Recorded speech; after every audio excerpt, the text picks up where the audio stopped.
Thanks for. So anyway, you're here now.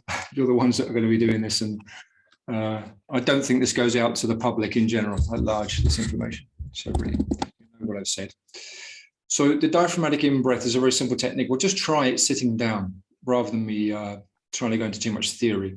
So just let yourself diaphragmatically breathe for a bit in the normal way that we initiate that breath process. Just become mindful of the body. Let's start off with a couple of minutes of centering, actually. So we're just going to put down our affairs of the day, at least for the time being, for the duration of the class, put them to one side. Make a conscious effort to arrive into the practice space. Yeah, you can close your eyes, that's fine. No reason not to do that. And just let awareness fall into the body, as it were, just as the weight of the body falls down to the ground. Becoming conscious of your position.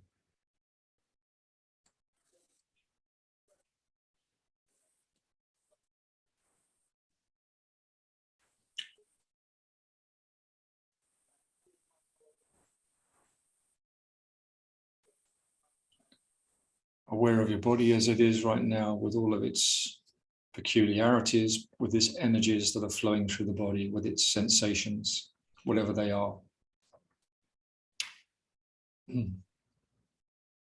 Just bringing all of it on board. So all of it is received in a spirit of awareness, not judging our bodies. We're not trying to impose through our yoga practice some kind of strange pattern on our bodies either. We're going to work very much with our body as we find it. And then aware of the mind, so just noticing how you are, what you're bringing to the practice. So let your awareness feel into your experience, so that awareness and experience are not divided. So use just awareness. Awareness arising as bodily sensation and awareness arising as the mind.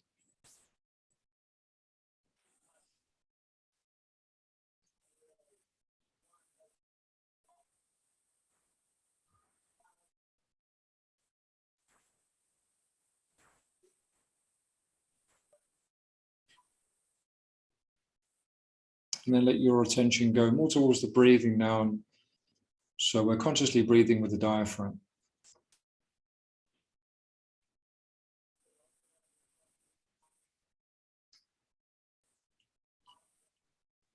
Breathing into the space of the belly. Usually this fills up most of the belly and the sides of the belly as well.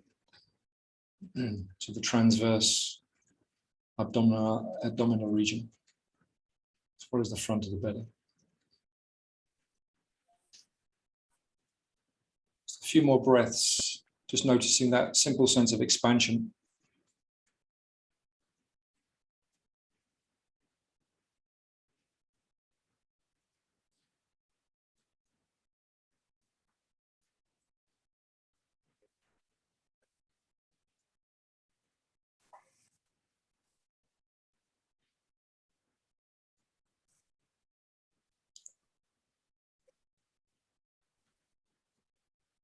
Now we're going to maintain a certain tone beneath the abdominal region, so between the abdominal region and the pubic area. So I'm going to show you this from the point of view of a very soft mula bandha.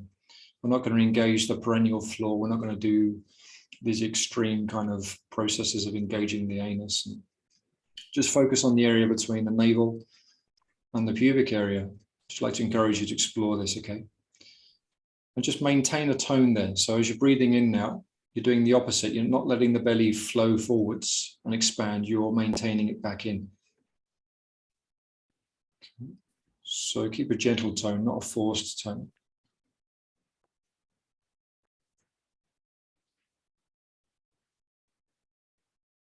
And it will feel odd because you've just been doing something opposite to that in the diaphragmatic breath. But when we come into doing the asana practice, it will make a bit more sense. And you should notice, so as you're breathing in and breathing out, we ought to notice this sense of lateral and vertical expansion through the back, through the lumbar spine. You have a sense of a pulling away from the spine laterally and lengthening. Okay.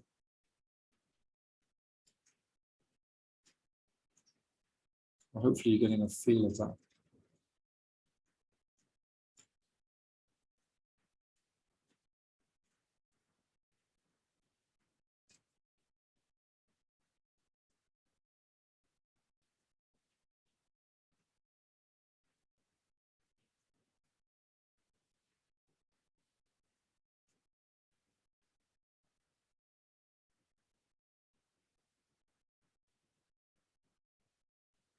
So this way of breathing, this way of working with a soft mula bandha is particularly appropriate for when we're working more dynamically, repetitive way with the poses.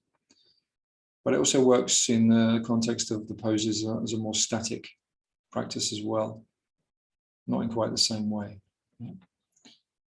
Okay, so we're just going to encourage you to play with that. And if it feels like it gets too much, let go of it and come back to diaphragmatic breath. Some of the poses I'll remind you to engage it. Okay, so I'd like you to come into the crocodile pose for the moment. So I'm just going to shift my camera backwards and forwards.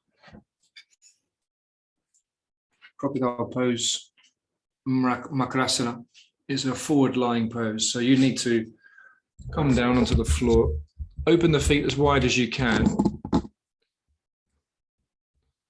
Those of you that have been practicing with us for a while be more than familiar with this because we use it a lot in the training of learning about diaphragmatic breathing. And then one arm on the other, forehead, pubic bone down on the floor. And then just let your head be supported by the arms or the hands. Okay, chest is slightly elevated off of the floor.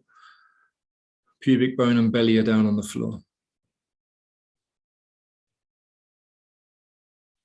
So we're just going to maintain that gentle tone between the pubic area and the lower navel. Okay. So rather than letting the belly expand, which is what we normally do here, we're going to maintain this tone for 10 more breaths.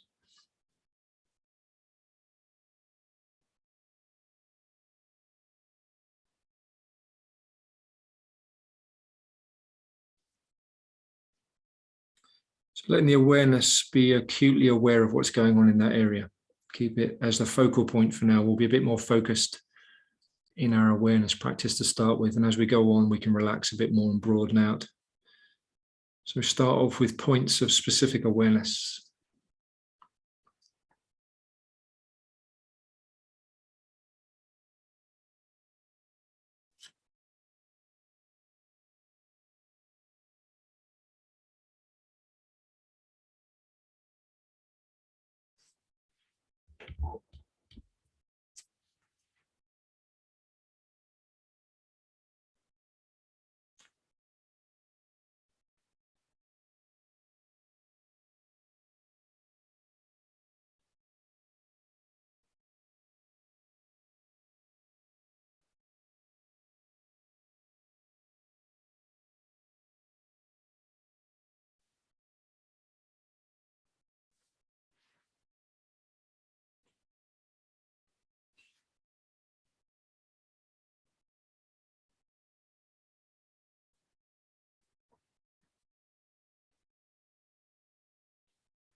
Just a few more breaths there.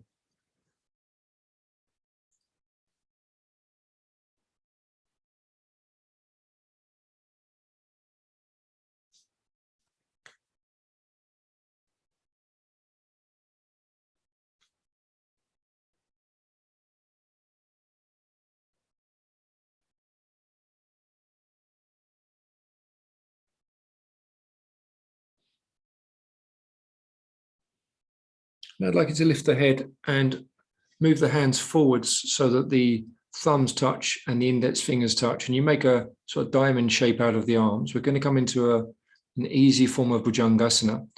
and shift the legs onto the mat so that you close the space between the feet with the tops of the feet on the floor, okay? So we're going to maintain that sense of connection to the breath as we've been doing.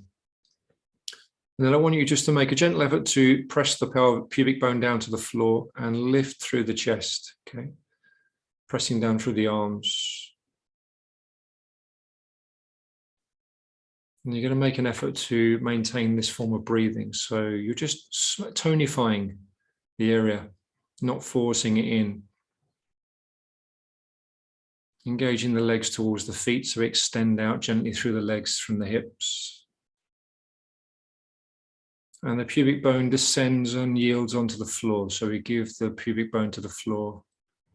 And out of that, we should be able to feel that the spine in its curve is not too intense in the lumbar area, okay? So if the legs are working to extend from the pelvis, should be a gentle curve through the spine.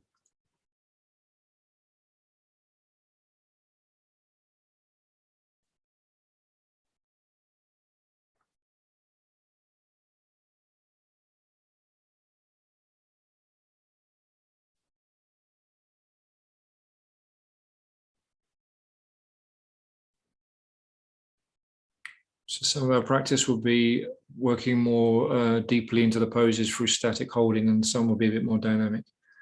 Tonight, I'm going to do a variety. Releasing down, place the hands down by the side of the chest. I want you to push yourself up onto all fours for a moment. We're going to come back to that in a moment.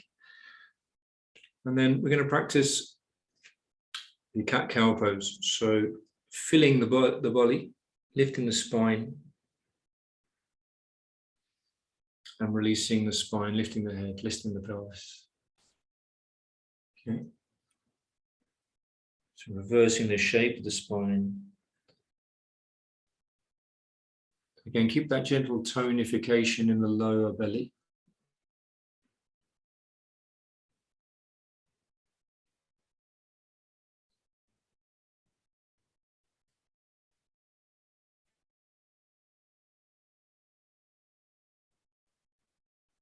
And try to let the movement be as free as possible. So we're not, overly engaging the muscles here. It's just the mobilization of the spine. We're going to find the work a little bit intense to start with because we're coming straight into Bhujangasana. But as the practice goes on, you'll find that loosens up a lot more, and the discomfort, it goes quite quickly. Yeah? Okay, releasing yourself down onto the floor again. Like you to slide your hands forwards in line with your shoulders, keep your feet on the mat, extend through your legs. Okay, you're going to press the pubic bone down to the floor again. So a really important aspect of this is to keep the legs engaged from the pelvis out to the feet. Then you're going to come up a bit higher this time by keeping the arms extended and straight here. So it'll feel a bit more intense in the lumbar.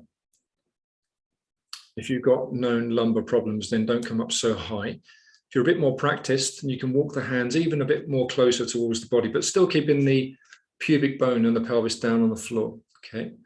So obviously you're enhancing the curve of the spine, aren't you, doing this?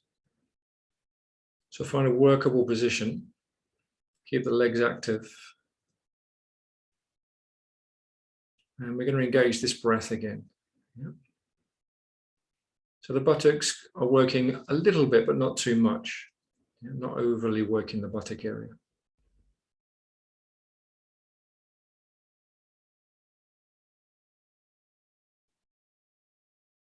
And we're drawing the breath long, evenly, still trying to keep a sense of gathering the attention around the breath. More specific sensations for the time being.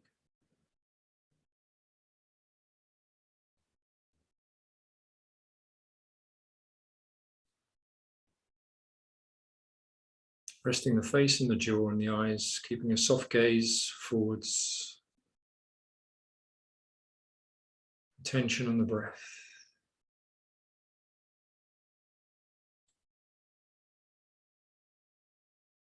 And then release down. Okay. Sliding the hands back down towards the side of the chest. I'd like you to press yourself up again into all fours. And come back again to the cat-cow movement. Okay.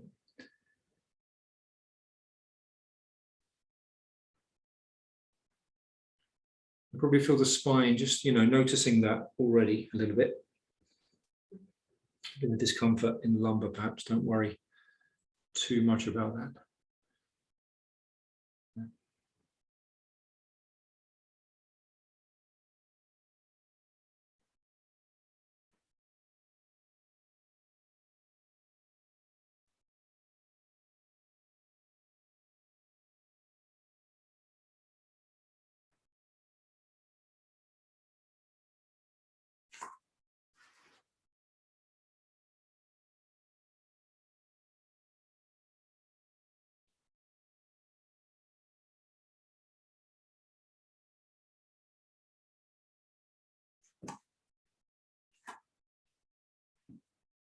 Okay, from here, I'd like you now to turn onto the lateral side of your mat. So you're turning out towards the long way. Just going to shift my mat around so that I can be seen and heard. And you're going to take your knees fairly wide, wider than your pelvis. Okay, can't quite see that from there, about that sort of width. I'd like you to try and bring your feet together, but if you can't easily bring the soles of your feet together, don't worry too much. Okay, you can keep your feet apart slightly. Okay, so I like to call this the upward frog. All right. So once you've got the feet together and the knees down, you're going to take the hands slightly forwards of the shoulders. Okay, so you've got a definite support there. And then you're going to lower the pelvis down slightly, press through the hands, engage the feet, and lift the chest up. Okay. So the further forward you come, the more intense that's going to be naturally. So don't go too far into it, especially if you've got low back issues. Okay, so we're engaging the feet gently, pressing the feet together. We're lifting through the spine, and we're engaging this Mula Bandha inhale again. Okay.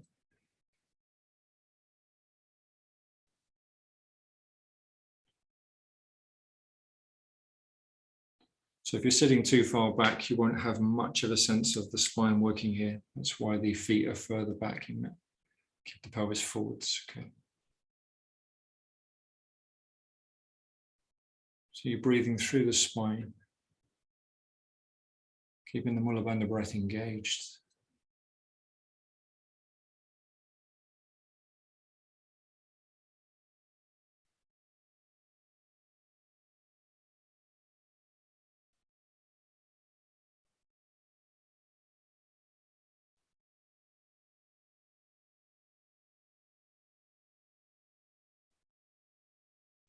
So it's almost moving into being a yin style pose with a few differences. We're not passively yielding to the floor as such. Okay, sit back and keep your knees wide if you can. Draw the hips back towards the feet and then let the body rest down on the floor with the knees wide, but the feet together, head as well.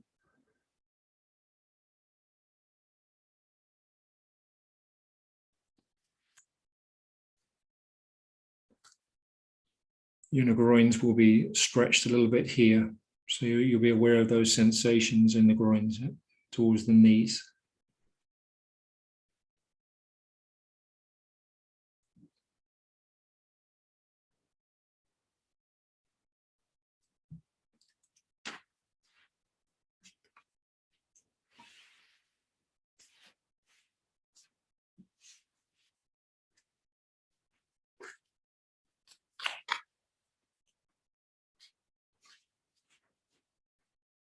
Okay, placing your hands down, if they're not already, place your hands down by the side of the chest and push yourself up and bring your knees in so you can come back round to the normal side of your mat now. One last time, the cat-cow practice.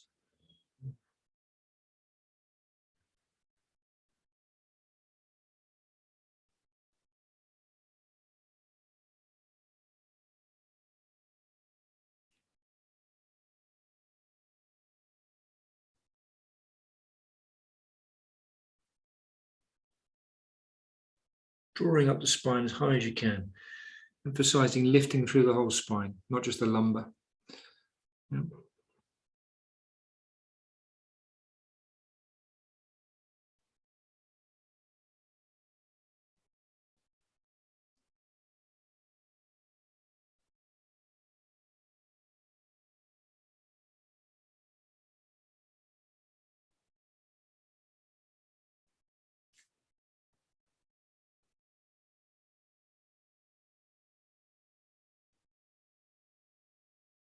Okay, now we're going to change position. So I'd like you to come onto the back. And set up for the basis of the bridge pose.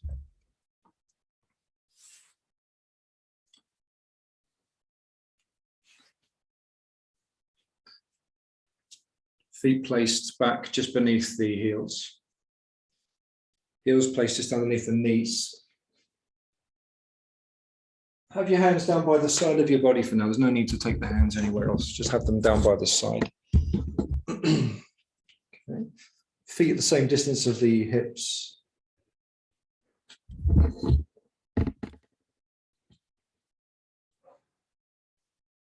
Okay. So again, we're going to engage the Mula Bandha breath here on the in-breath. And on the in-breath, we're going to lift up. So pressing through the feet, pelvis first. Let the pelvis lead the spine upwards. And then roll down from the top of the spine between the shoulder blades through the lumbar spine, all the way back down to the pelvis.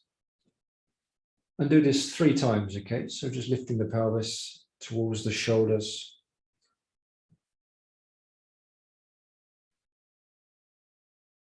And releasing down through the upper spine. Pressing the spine down as you come.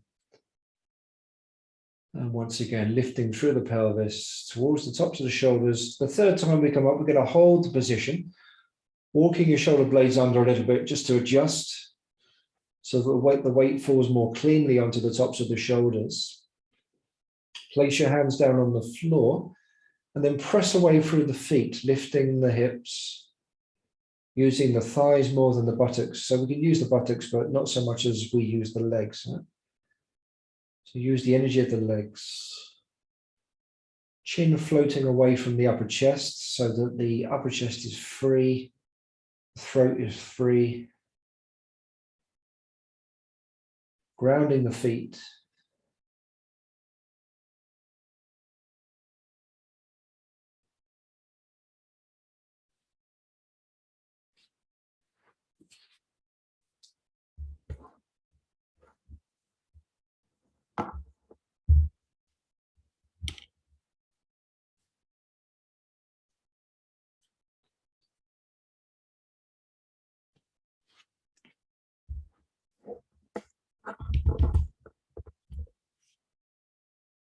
And releasing down from the shoulders through the spine to the pelvis. Pelvis is the last thing to come down to the ground.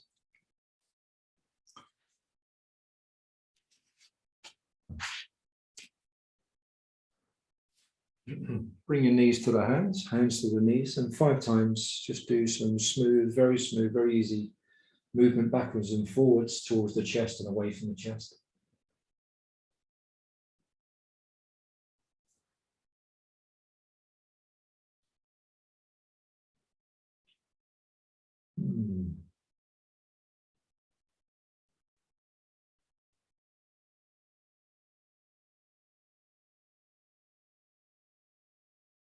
Okay, rolling to one side. We're going to come round on the front of our body again, onto the mat.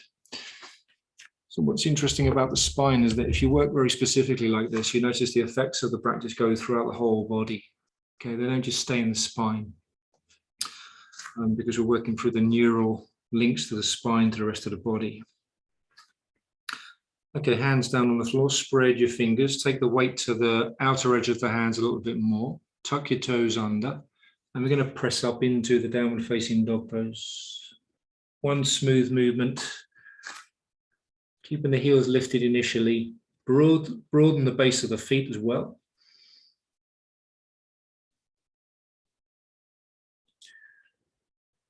So the head floating forwards, drawing the weight down onto the outer hand so that we can play with opening up the shoulders, the space between the shoulders and the neck, more than perhaps we normally do in the practice. Yeah.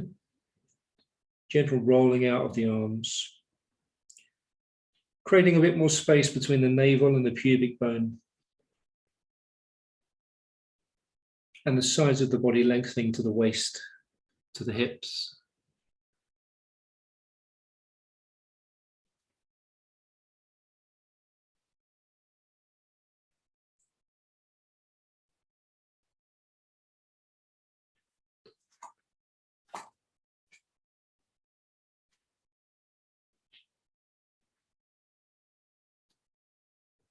Okay, looking forwards, shift the weight forwards and come all the way down onto the front of the body. All the way down onto the front of the body. Placing the hands just by the sides of your chest. Okay, so you can move the hands back a fair way. And a more classical setup for Bhujangasana or upward facing dog. Keeping the elbows hugging into the sides of the body. Keep the feet together for this. And again, take the emphasis into the legs, so extending through the legs out of the pelvis, all the way down to the feet. Okay, forehead resting on the floor initially, the chin tucked in.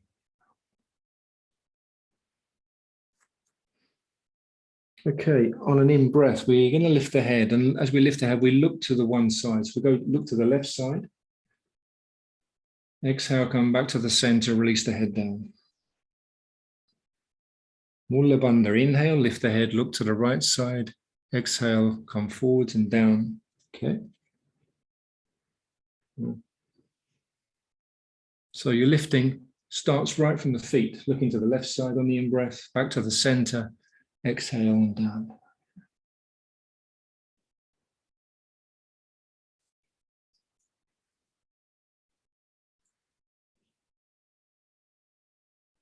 Yeah, so just keep the in-breath in the lifting movement. If you need to breathe in more than once you're up there, that's fine, of course.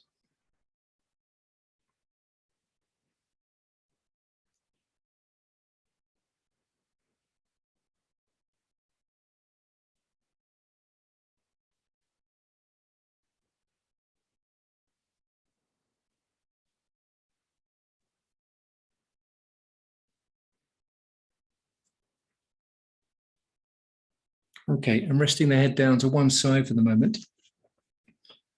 Just take a pause.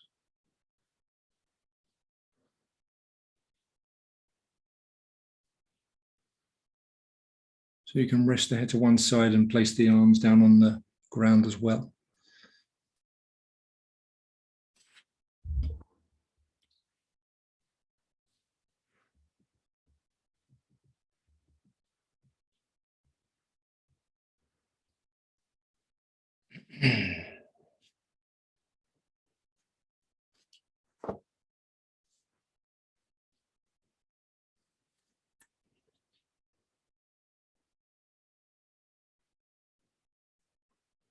So we're going to come into practicing upward dog now. Two different versions. You can try keeping the toes tucked under on the floor. You can keep the toes tucked back so the top of the feet are on the floor, okay? Which is the easier version. If the toes are on the floor, it tends to mean that the lumbar spine has more of a chance of sinking down and it becoming too intense for the lumbar. Okay, so from here, you're going to place the hands down by the side of the chest, elbows drawing in, shoulder blades rolling down the spine, gazing forwards.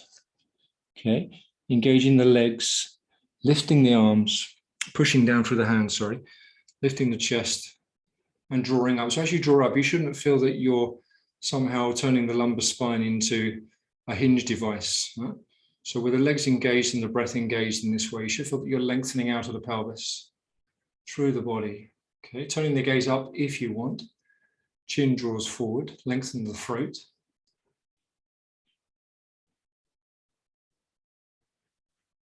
So we can maintain that for a while. If it's too much on any part of the body, then feel free to put the knees down on the floor. Okay.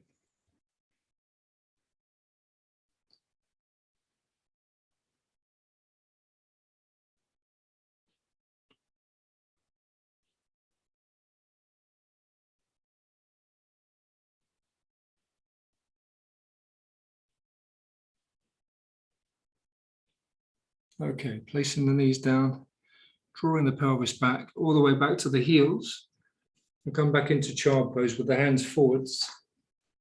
Release the head down.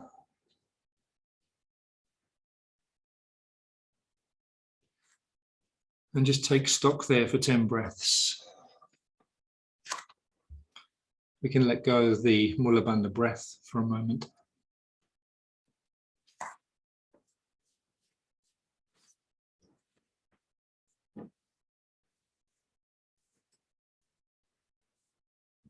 And just experience the body and the mind as it is. So Just awareness will feed you back.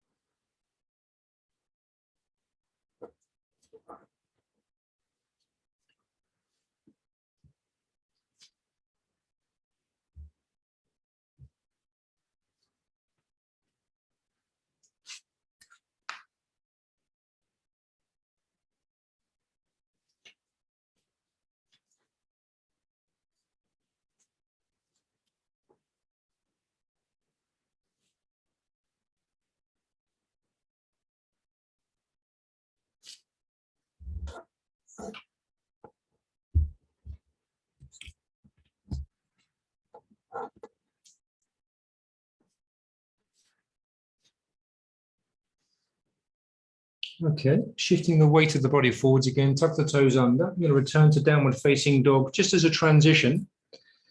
Then want you to turn the right foot in and step the left foot forwards. When you come up to standing, I'm going to have to move my mat back.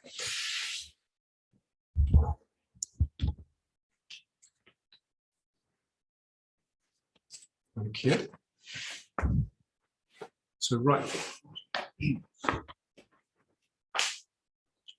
Left foot forwards, okay? Then come to standing for a moment.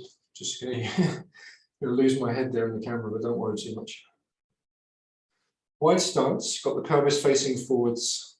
Ground your feet, pressing down through the feet, engage the legs. On the in-breath, let the arms float up at the sides of the body, above the shoulders. And on the out-breath, we're going to fold forwards, bending the front knee. Keep the back foot firmly rooted to the floor. You're going to take the fingertips down to the floor and release the head all the way down to the knee, or the chin down towards the shin, rather. Okay, on the in-breath, keeping the awareness in the back leg throughout the whole sequence. Extend forwards. As you extend forwards, you're slightly moving into a back bend action here. Okay. Exhale, folding into the legs. Inhale with a Mula Bandha in the breath. Lengthen through the spine. Exhale, fold into the leg.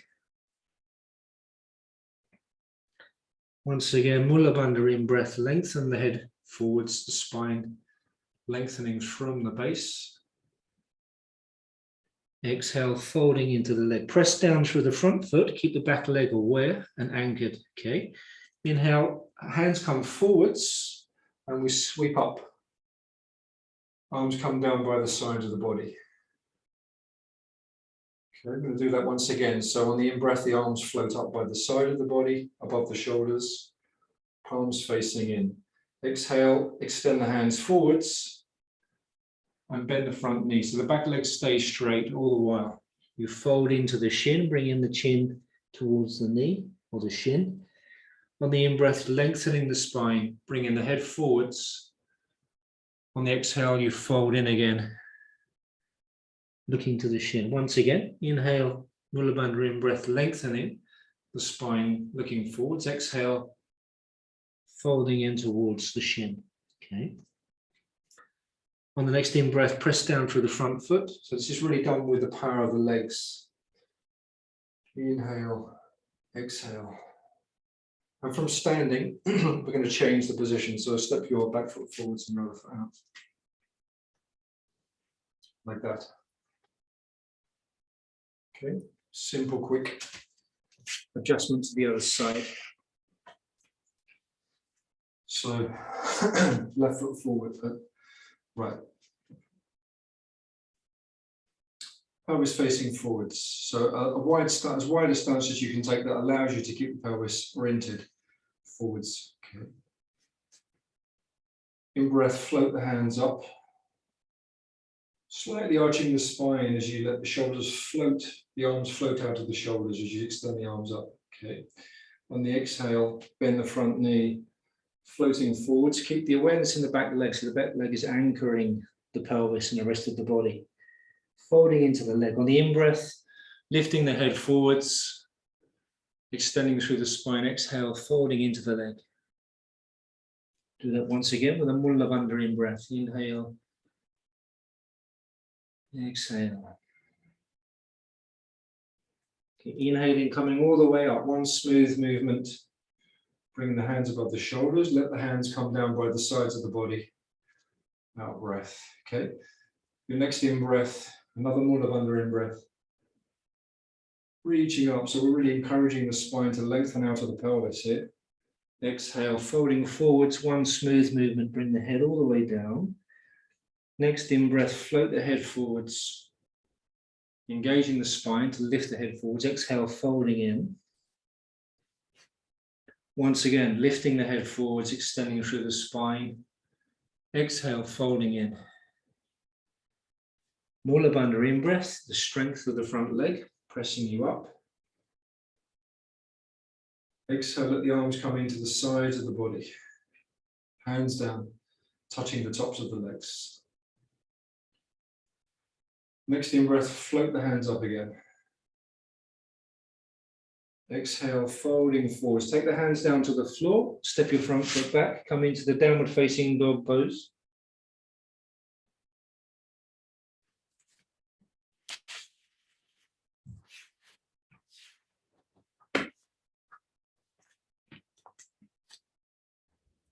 Remain in the downward facing dog pose for a while.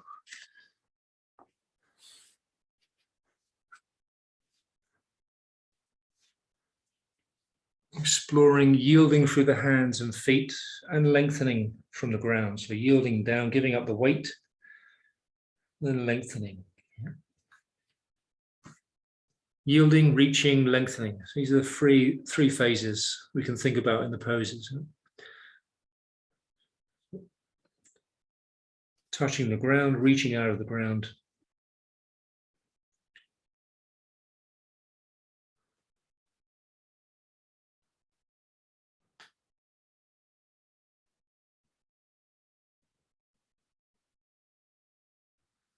And then bring your body down onto the floor again. So we're going to come down, face down once again. It's done like you just slide your hands down by the side of the waist, side of the hips, with the palms of the hands turned upwards. So I've got my palms up. Feet stay down on the ground. And let the chin draw in towards the top of the chest. Forehead down. Okay.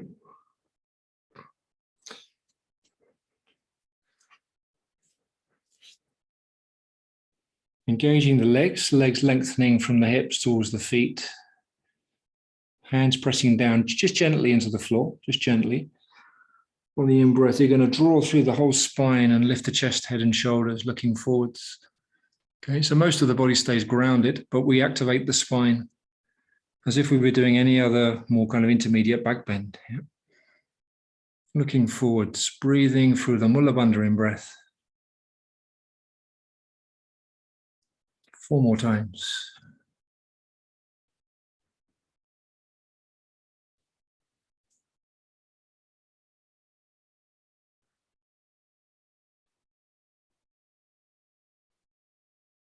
And release down, release the head to one side for a pause.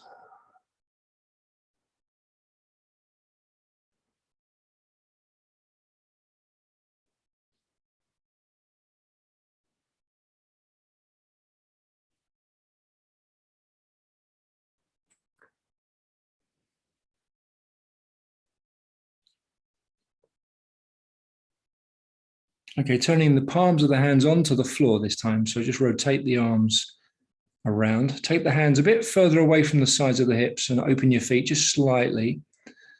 Okay, and then the same action again. So engaging the legs. So be aware of what's happening in the legs. Okay, knees and feet stay down. Drawing through the body, lifting the chest, head and shoulders, looking forward slightly.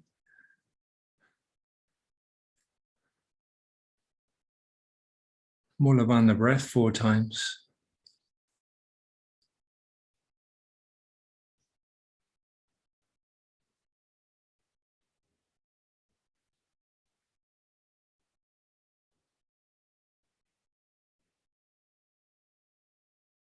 And release down and turn the head to one side again, just to take a pause.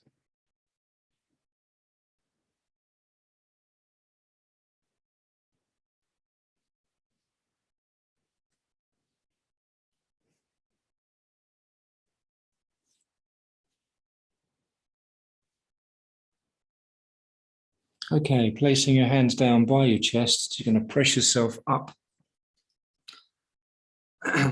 Sorry, I should have said keep your hands a bit further forwards because we want the base for a downward dog. Okay, bringing the toes under, pressing down through the hands and lifting up the pelvis.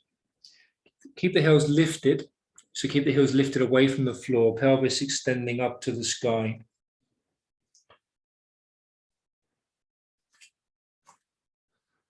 It's a sense of which you're opening up the space between the joints in this posture. So you're lengthening the wrist to the elbow, elbow to the shoulders. Neck extends away from the head, and the head extends in the opposite way away from the neck. Lengthening the hips. Now see if you can maintain something of the height of your pelvis and begin to lower your heels down so you lengthen the backs of the legs.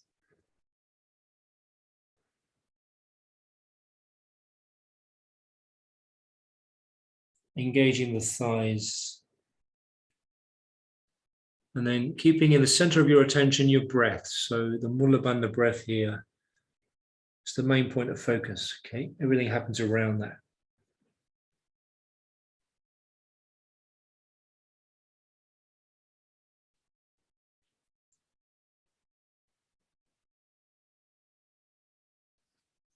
Feeling the back gently expanding laterally as you lengthen the base of the spine on the in-breath. Diaphragmatic ligament lengthening. Good, very good, good practice. Okay, let's come all the way down to the floor again. So the practice is going to step up a little bit through the next two poses, so we can always adapt what we're going to do if it feels too intense. So we're going to reach around and see if we can take hold of the ankles, okay? Keeping the knees in, gathered in towards the midline is best, okay? So that we don't splay out to the side, losing the energy in the pose, which can happen with this posture because it feels almost like by default a natural thing to do to let the knees splay out to the side, okay? But for the energetic and strength part of the pose, it's best to keep the knees into the center. It's also better for the spine. Okay, so it might mean not so much height.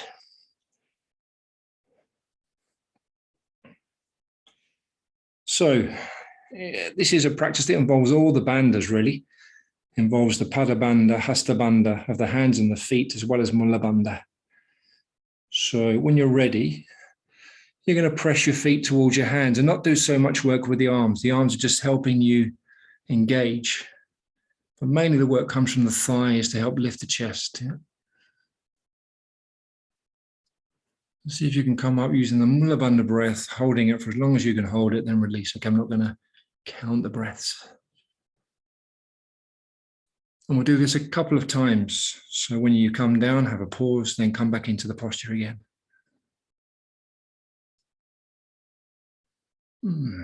Intense pose. Yeah?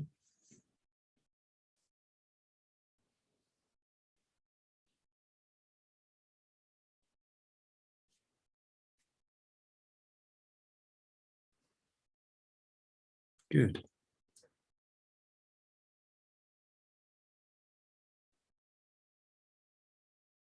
Okay, so feel the energy of the legs more active than the arms just really positioning themselves there to stop the legs falling back.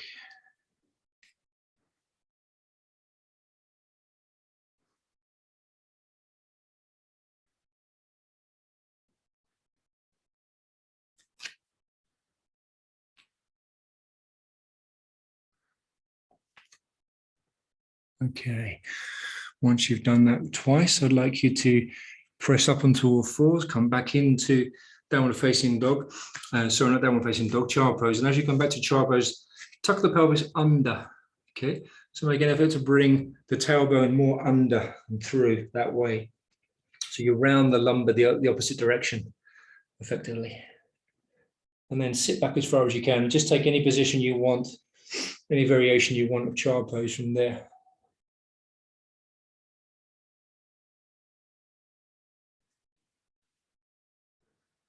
Just take stock for 10 breaths, releasing the activity of the practice. Awareness of your body as you find it now. Awareness of your mind as you find it now.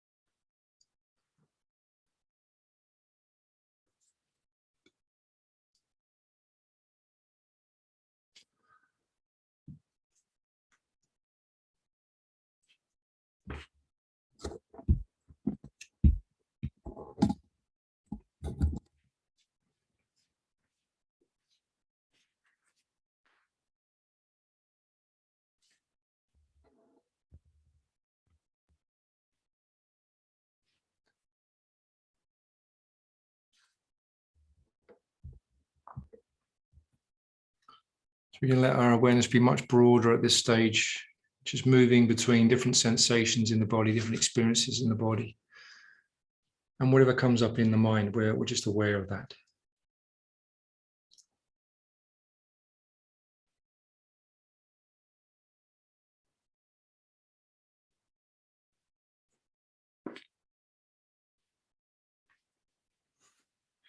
Okay, placing your hands just beneath your shoulders on the floor, just to press yourself up. Okay, you'll be in what looks like the Verasana position as you come up, keeping the knees close together but not touching. Take the hands and place them behind you, just beyond the feet, and lean back onto the hands. Okay, so you're taking yourself into the baby camel pose effectively. Okay, fingers facing forwards, so that you've got your upper forearm looking forwards. Your hands are about as wide as your shoulders, okay? From there, you're going to draw your draw your trunk forwards, so the chest lifts. And then from there, we're going to press down through the shins, so we're engaging the legs again, as always, with the back bends. Then drawing the pelvis and getting some height through lifting the fronts of the groins forwards.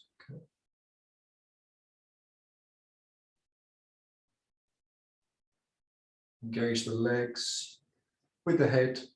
Well, what we recommend with the head is to keep the head forwards or to lift the chin and extend the chin up in order to take the head back. Depends how it feels on the head. Yeah, might not add anything to the pose, or it might.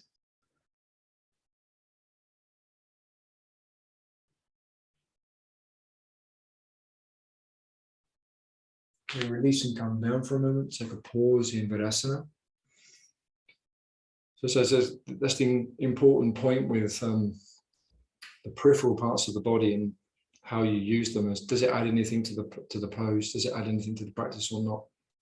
Sometimes it might detract doing certain things with the head.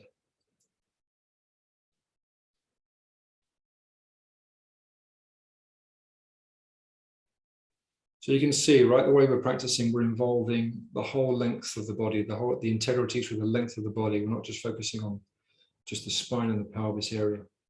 Those are the main areas, but we're also focusing on what we're doing with the limbs, especially the legs. Okay.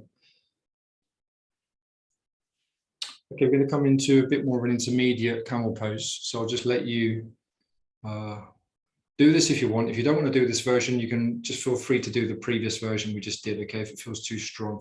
So I'll just quickly talk you into how I set this up, and then you can experiment a bit with this. Okay, if we were doing a longer workshop, I'll have more time to explain why I do it like this. But essentially what I'm going to suggest is that you first of all come up halfway, activating the legs. So you're pressing the shins down and lifting the pelvis up, okay?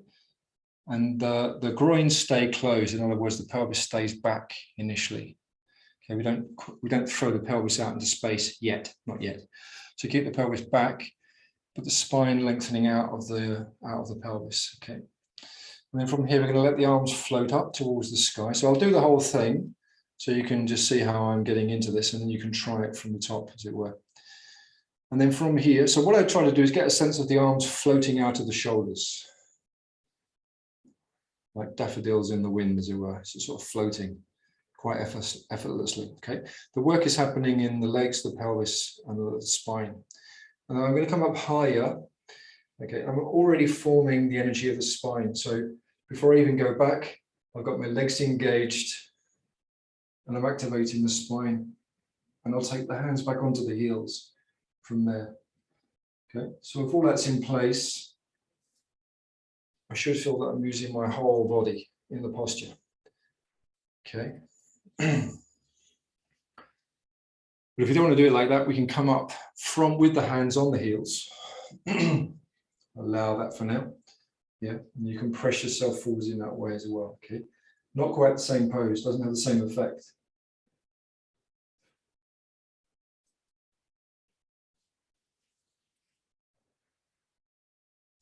Using the Mula Bandha in breath here. So it's quite important to use the Mula Bandha breath in this particular posture. Get a sense of the tonification between the lower navel and the pubic bone. For a bit more practice, you might want to take the hands all the way down onto the feet, so you create the full closure of the pose. Yeah. But if not, hands on the floor.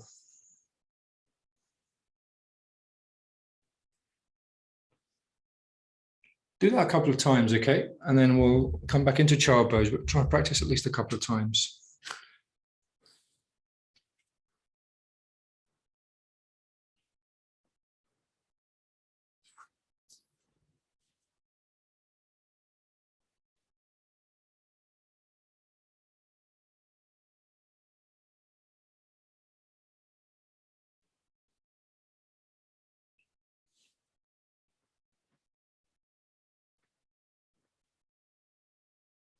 Wonderful pose.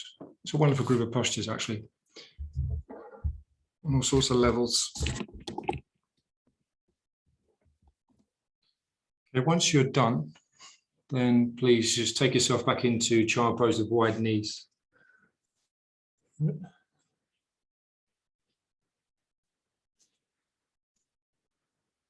we're doing a fair bit of counter posing, but it's partly because of the time of day, because I want to make sure you get some rest points in the practice.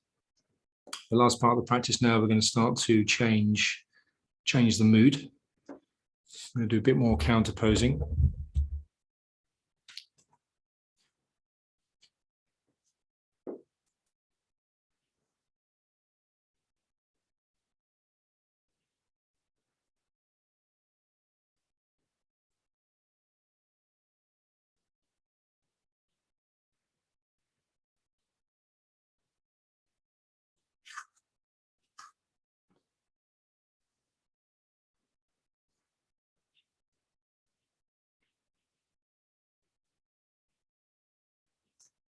Yeah, we're going to leave Verasana. We'll leave it for today.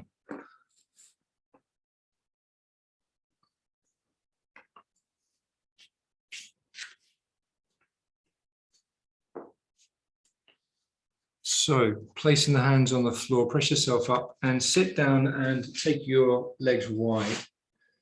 Okay, take your legs wide.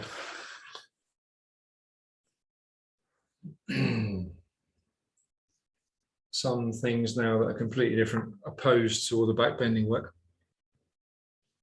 Interlocking the fingers nice and loosely at the roots. Palms of the hands forwards, palms of the hands up to the sky, lengthening through the spine.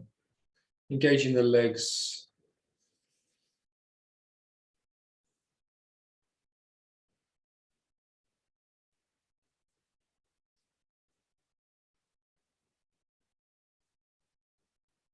And then we're going to extend forwards from the pelvis. So we're lengthening out from the pelvis, taking the hands eventually down onto the ground, keeping the spine long.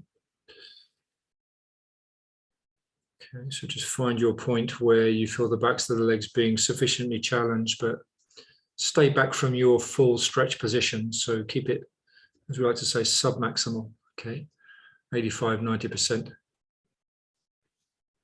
And if you want, you can come into a more passive forward bend, forearms resting on the floor, even the head resting on the hands. Okay, and once you're in that position, then let go. Let go for the legs, let go for the spine. Okay. Let the head rest on something. Or you can take the chin And place the hands on the chin if you can't easily let the head rest down on the floor. Okay. Make an effort to then just disengage through the muscles as much as you can. Let go of the Mula Bandha breathing technique. Just let the body breathe as it needs to breathe.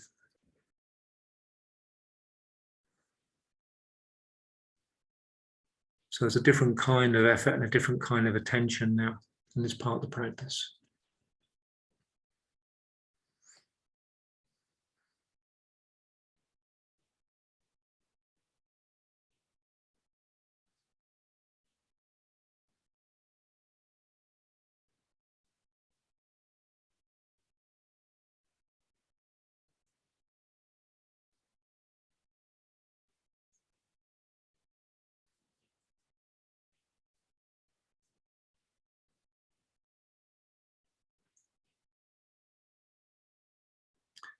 So the attention or the awareness and the breath and the body just blending together. I'm just going to see if we can not try and identify too much with this body doing this practice and me having this experience in the posture. Just see if we can let the awareness will show you what's going on. So it's just awareness. It might be that the awareness is more with the body at the moment, and then the awareness might suddenly shift to the mind. Yeah.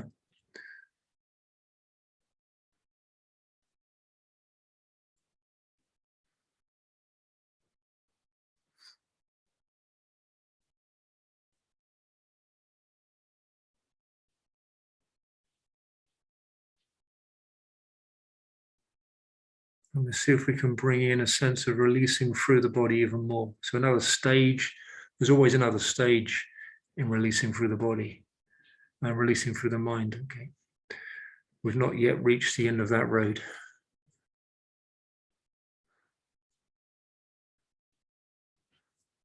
So it might be 10, 15 years of yoga before you really start to understand a bit more what you're trying to do in this practice, especially if you're a meditator.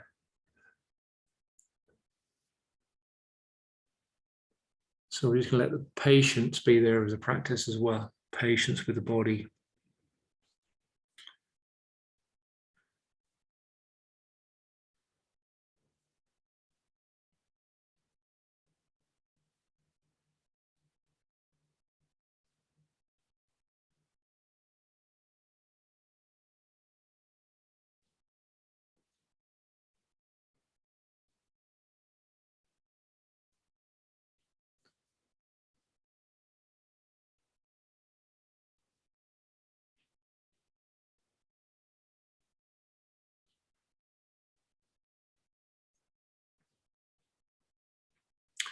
Now I'd like us to come up and lie back and come into a simple reclining twist of your choice, okay? Main thing is that once you come into the twist again, you're going to work on letting go of the effort to maintain the pose, okay? So use the energy to get into the pose and then let go. Any reclining twist will do, okay? Simpler the better.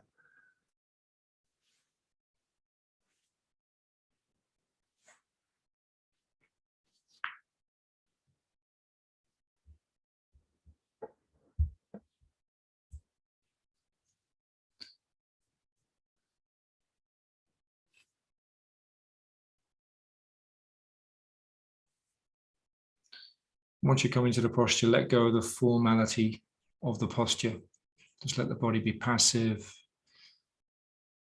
yielding. So we pay more attention to the yielding in this part of the practice and less attention to the extending and reaching, which is what we've been doing.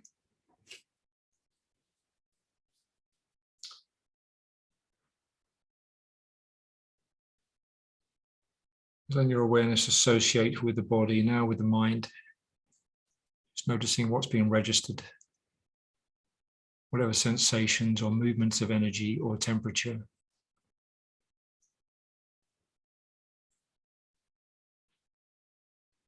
And as we let go through the body, let's see if we can also do that with the mind to some extent. So preparing ourselves for a meditation practice in a moment.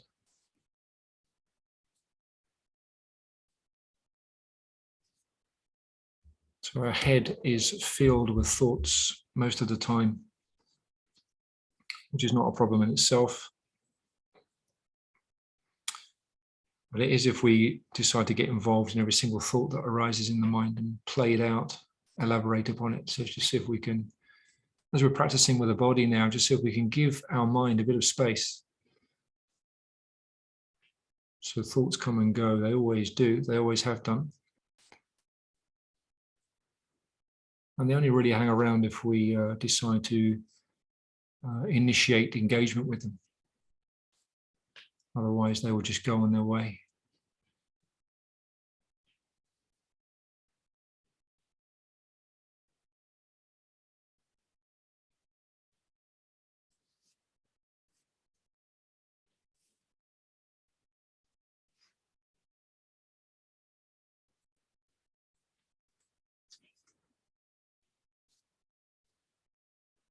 Just checking if there's another level still that you could achieve of letting go through the body.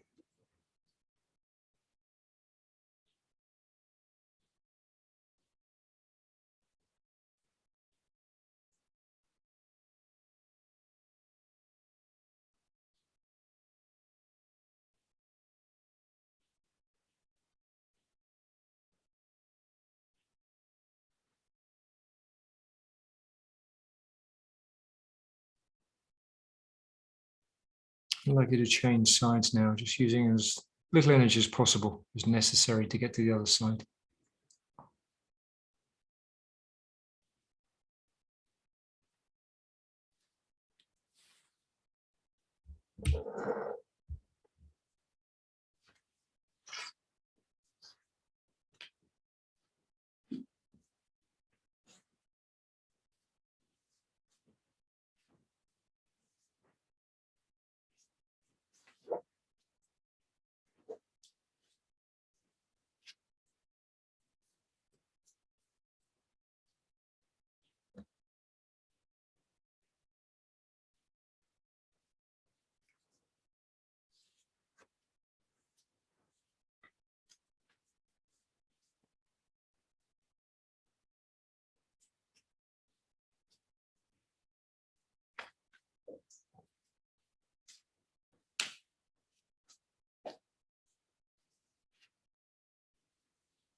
If you roll over now all the way to the other side and then come up into sitting posture for a bit of meditation.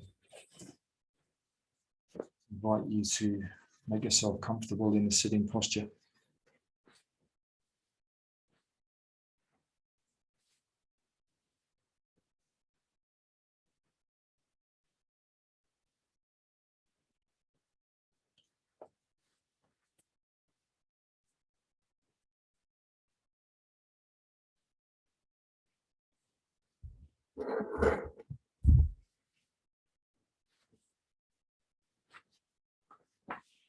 I understand that some people might have to tune out a bit earlier than probably we're going to finish. So if you have to go 8:15, that's fine. Just go. Okay. But I might go on 5 minutes longer than usual. So, well, I will, not might, I will, because we're going to run out of time.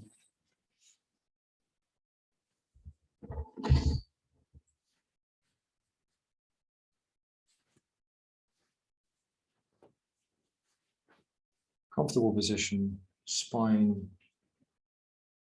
a sense of elegance and containment in this posture. Yeah. In a sense, I think it's the most aesthetically pleasing posture there is to see someone sitting in meditation. It already says so many things just looking at people in meditation posture. So there's intention, there's presence of mind. At least there's an attempt to be aware. This posture holds us, and it also gives us a context to develop that awareness. So we can rest on that. We can take confidence in that. But the posture's been used for millennia, millions of people practicing, and we're doing just the same, trying to realize ourselves, trying to gain depth of understanding what it is we are.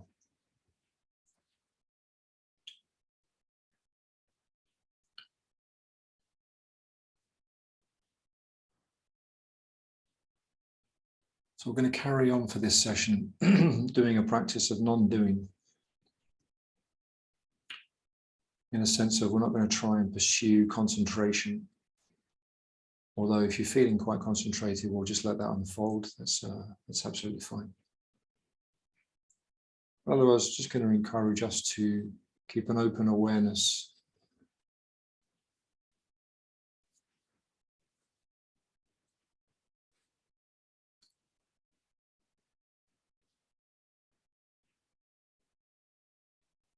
So if the mind is looking for something to do, we'll just let it do that, let it not do.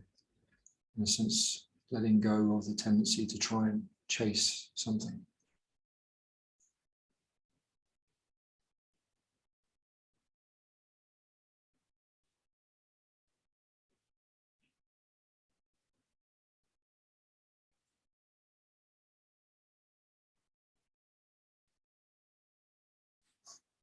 So we can just enjoy the sensations of the body, enjoy the sense of calm that's arisen from the practice.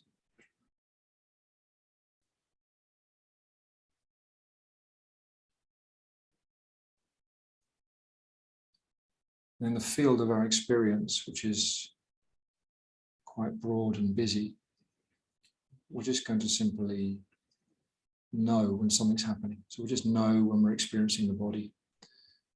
If something passes through the mind, we just know that. And then we let it go. So whatever arises, we know it, and we let it go.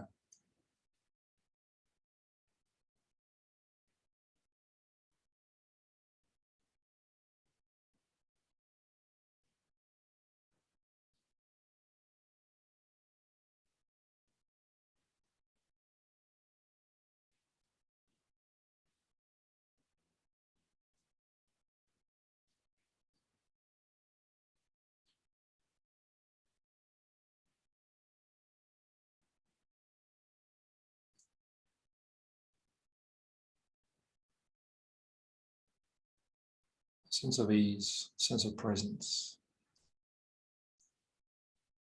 So let the plans and preoccupations stay outside of the meditation room for a bit longer.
Okay, just feel free to carry on practicing, or feel free to stop in your own time.